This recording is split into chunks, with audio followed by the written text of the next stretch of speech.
नमस्ते दोस्तों, मेरा नाम चंद्रशेखर है। मैं कक्षा 6 का विद्यार्थी हूँ। मेरे स्कूल का नाम यूट्रस घसिया बलरामपुर है। हम जानेंगे विरामावस्था और गतिशील अवस्था के बारे में। पहले हम जानेंगे विरामावस्था के बारे में।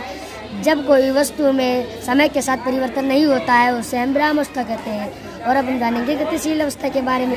जब कोई वस्तु में समय के साथ परिवर्तन होता है उसे हम गतिशील अवस्था कहते हैं। जैसे बगीचे में लगा है फूल, उस पर बैठी है तितली। जब तितली एक फूल से दूसरे फूल से तीसरे फूल पर जाती है तब वो गतिशील अवस्था में आता है, इसीलिए उसे हम गतिशील अवस्था कहते हैं। और फूल वहीं का वहीं रह जाता है, इसीलिए उसे हम विरामावस्था कहते हैं। आइए दोस्तों, अब हम जानेंगे गति के कितने प्रकार होते हैं और गति के बारे में। गति 5 प्रकार के होते हैं। पहला है सरल रेखीय गति, दूसरा है वृत्तीय गति, तीसरा है घूर्णन गति, चौथा है आवर्ती गति, पांचवा है दोलन और कंपन गति। अब हम जानेंगे पहले सरल रेखीय गति के बारे में। जब कोई वस्तु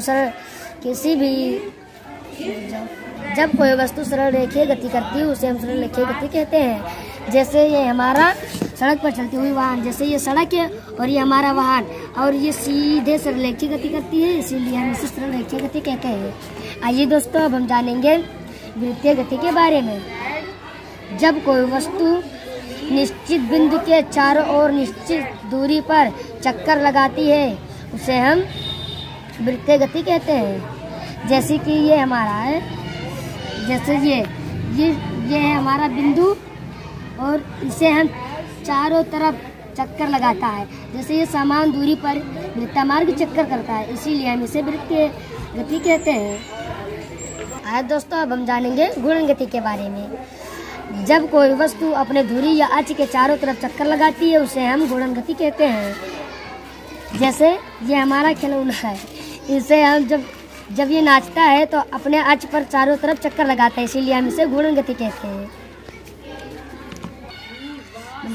आइए दोस्तों, अब हम जानेंगे आवर्ती गति के बारे में। जब कोई गति करती हुई वस्तु निश्चित समय के साथ कोई चक्कर को दोहराती है उसे हम आवर्ती गति कहते हैं। जैसे सूर्य का चक्कर लगाती है पृथ्वी, क्योंकि वो सूर्य का चक्कर एक निश्चित समय के साथ पृथ्वी चक्कर लगाती है, इसीलिए हम उसे आवर्ती गति कहते हैं। अब हम जानेंगे दोलन और कंपन गति के बारे में। जब कोई वस्तु मध्य दोनों तरफ सरल रेखीय गति करती है उसे हम दोलन या कंपन गति कहते हैं। जैसे कि ये हमारा खिलौना, देखिए जब इसे हम इधर खींच के इसे छोड़ देते हैं तो ये दोनों तरफ सरल रेखीय गति करती है, इसीलिए हम इसे दोलन या कंपन गति कहते हैं। नमस्ते।